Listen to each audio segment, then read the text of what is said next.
line-up for the men's 110m hurdles due to come shortly. No Deiron Robles, world record holder in this discipline. But we do have the fastest man in the world this year. David Oliver goes in lane 3 for the Americas. And the Americans have some record in this event, the high hurdles. At the World Cup, by the way, in 2006, the first 3 were all Olympic champions. Alan Johnson winning in 12.96, which is the meeting record. He, of course, was the 96 Olympic champion. Lu Zhang was second. He was the 2004 Olympic champion. And Deiron Robles took 3rd place, the world record holder, who was the 1998, or 2008 rather, Olympic champion. Just looking down on that, lane 4 appeared to be empty. That's due to be Andy Turner, the European champion. So I just wonder whether he might have suffered a last-minute problem, or whether he was just confusing me by being further down the track. Yes, I think he is there now. Yes, temporary worry there. Yeah, he's had a wonderful season, hasn't he? It would have been a great shame if Andy hadn't made it. Selim Nuruddin goes in lane 1 for Africa, the African champion this year. Shi Dongpeng there, the Chinese number 2 behind Lu Zhang, and the Chinese champion this year goes in lane 2. There is David Oliver. He won the Diamond League this summer, 6 out of 7 victories in the Diamond League, 5 times under 13 seconds in 2010, and he has the world's 5 fastest times this season. He really has a remarkable season. The former American footballer, 1m90, is a huge fellow, very, very powerfully built. Beside him, the European champion Andy Turner, the Commonwealth bronze medalist from 4 years ago, who has also had a great season, under 13.30 this year.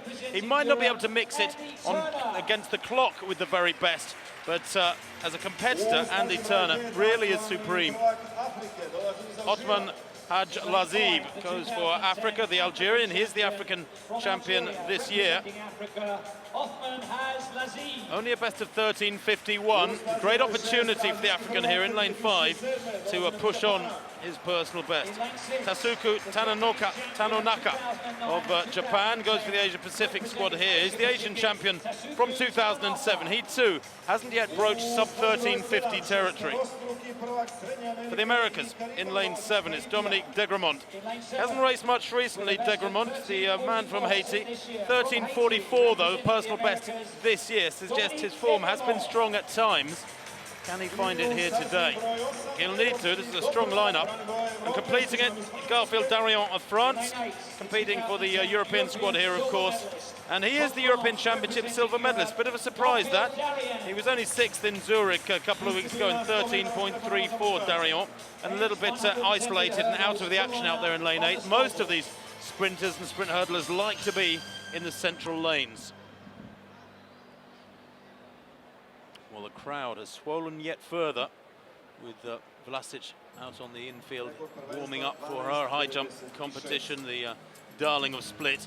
There are the 8 competitors for this 110m hurdles, but the outstanding favourite is, of course, David Oliver there for the Americas in lane 3. Previous winners include Ronaldo Neymar and Greg Foster and Tony Campbell and Roger Kingdom, Colin Jackson as well, and Tony Jarrett for Great Britain. And then Falk Balzer for Germany back in 1998. That was a big shot. He beat Colin Jackson in that one. Anier Garcia of Cuba in 2002.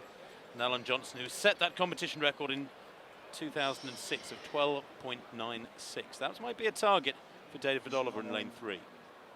Line up once again. Nuruddin of Africa in 1. Shi Dongpeng of Asia Pacific in 2. Oliver in 3 for the Americas. Andy Turner for Europe in 4. Haj Lazib in 5 for Africa. Tanonaka in 6, Degremont 7, Darion in lane 8. Oliver in 3. Away without any trouble there. Good start from Andy Turner. Now Oliver beginning to get his nose in front. Oliver pushing on. Andy Turner going with him. Good run this from the Briton. Oliver leading, and watch the clock. It's a big lead. 3 meters in the lead. 4 meters at the line. 13.11. Well, I think he went under the tape. I think he went under the photo finish equipment, because the clock stopped long after he'd crossed the line. Let's wait and see. I think that was a sub-13 clock, -1.1, mind you, the wind speed there. The wind a little bit stronger than the ladies' race 10 or 15 minutes ago, where it was -0.5. That was a very, very strong run from David Oliver nonetheless. -1.1, 13.11 the time is confirmed at. Well, I'm a little surprised, I must admit. Let's have a look at the replay, Peter. Did he go under it? Certainly a good run Mandy Turner for second. It was. This was a very clean demonstration by Oliver. He usually smashes lots of hurdles. This time he hardly hit them. It hits the last hurdle, as we'll see, but he comes clear of this field by a big margin, and it now makes it 14 wins in 14 high hurdle races for him this year, with Turner in second place. And a big, comfortable win there. 13:11 is indeed confirmed as the winning time. That's a little slower perhaps than we'd expected for Oliver, but as you mentioned, there was a bit of a headwind, and of course he did win by a big margin, and that's what really matters in this event, with a $30,000 first prize, and Oliver really retaining his form as the world top high hurdler of the moment in the absence of Dayron Robles. But look back down there, all the hurdles still standing too. That's a little unusual. Well, Oliver had a press conference a couple of days ago. Very relaxed, eloquent gentleman. Lovely man, actually. Very modest. And appreciates what he's achieving in the sport. He said he's not chasing times, he's chasing wins.